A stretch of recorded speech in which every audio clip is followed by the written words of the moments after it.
Hi friends, ఈ వీడియోలో మనము రోజువారీ రాశి ఫలాలలో మీన రాశి వారి గురించి తెలుసుకుందాం. అంతకన్నా ముందు చిన్న రిక్వెస్ట్ ఫ్రెండ్స్, ఈ వీడియో మొదటగా చూస్తున్నట్లయితే లైక్ చేయండి, షేర్ చేయండి, అలాగే సబ్స్క్రైబ్ చేయడం అసలు మర్చిపోవద్దు. మీ యొక్క సపోర్ట్ నాకు ఎంతో అవసరం. ఇక మీన రాశి వారు ఎవరైతే దూర ప్రయాణాలు చేస్తున్నారో ఆ ప్రయాణాలు వాయిదా వేయడం మంచిది. ఎందుకంటే ప్రయాణాలలో వాహన ప్రమాద సూచనలు కనబడుతున్నవి కాబట్టి జాగ్రత్తగా ఉండండి, లేదా పూర్తిగా వాయిదా వేయడం మీకు మేలు చేస్తుంది.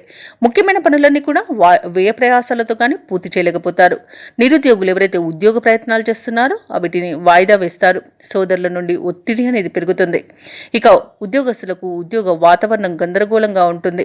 మిత్రులతో చిన్నపాటి వివాదాలు కలిగే అవకాశం కనిపిస్తున్నందున కాస్త ప్రశాంతంగా ఉండండి. ఇక వృత్తి వ్యాపారాలలో ఎవరైతే ఉన్నారో వారికి శ్రమాధిక్యత అనేది పెరుగుతుంది. ఇక ఈరోజు మీనరాశి వారికి ఆర్థిక పరిస్థితులలో మార్పుల వలన రుణాలు చేయవలసి వస్తుంది. పెద్దల పట్ల అమర్యాదగా ప్రవర్తించకండి. ఇక నోటి దురుసుతనం వల్ల అవమానాలు తప్పకపోవచ్చు కాబట్టి నోరు అదుపులో పెట్టుకోండి. అనవసరమైన వివాదాలలో తలదూర్చకండి. నమ్మిన వారే మోసం చేసే అవకాశం అధికంగా కనిపిస్తున్నందున కాస్త నమ్మే విషయంలో వారు పరాయవారు అనే భేదాన్ని తెలుసుకోండి. అలాగే ఇతరులపై ఆధారపడకండి. ఉద్యోగస్తులకు ఉద్యోగ నష్టం అనేది కనబడుతుంది. ఇక వ్యాపారస్తులకు వ్యాపారాలలో ఇబ్బందులు తప్పకపోవచ్చు. షేర్ మార్కెట్లలో పెట్టుబడులు పెట్టే విషయంలో జాగ్రత్తలు తీసుకోండి. కుటుంబ సభ్యులతో వివాదాలు అనేవి కలిగే అవకాశం కనిపిస్తుంది.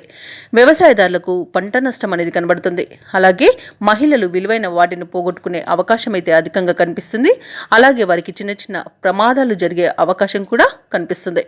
ఇక విదేశీయానం ఎవరైతే చేయాలనుకుంటున్నారో వారు వాయిదా వేసుకుంటే మంచిది. ఎందుకంటే అడుగడుగున ఆటంకాలే కనిపిస్తున్నవి.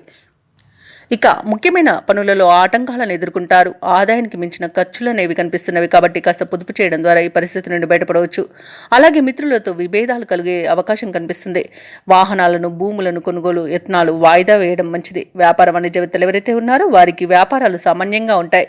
ప్రభుత్వ ఉద్యోగస్తులు ఎవరైతే ఉన్నారో వారికి ఉద్యోగాలలో కొన్ని మార్పులు జరిగే అవకాశాలు, సూచనలు కనిపిస్తున్నవి. సాంకేతిక నిపుణులకు, పారిశ్రామిక వర్గాల వారికి ఒత్తిడిలు తప్పవు. ఇక విద్యార్థులు వచ్చిన అవకాశాన్ని చేజార్చుకుంటారు. ముఖ్యంగా మహిళలకి ఆరోగ్య సమస్యలు తలెత్తే అవకాశం ఉన్నందున ఔషధ సేవనం చేయండి. తగ్గకపోతే వైద్య సంప్రదింపులు చేయడం మీకు మేలు చేస్తుంది. అలాగే ఈరోజు మీనరాశి వారికి అదృష్ట రంగు గోధుమ, ప్రతికూలమైన రంగు తెలుపు, అదృష్ట సంఖ్య 4. ఈరోజు మీనరాశి వారు హనుమాన్ చాలీసా పారాయణం, అలాగే దుర్గాదేవి అష్టోత్తర శతనామావళి పఠనం చేయడం వలన మంచి శుభ ఫలితాలను పొందుతారు.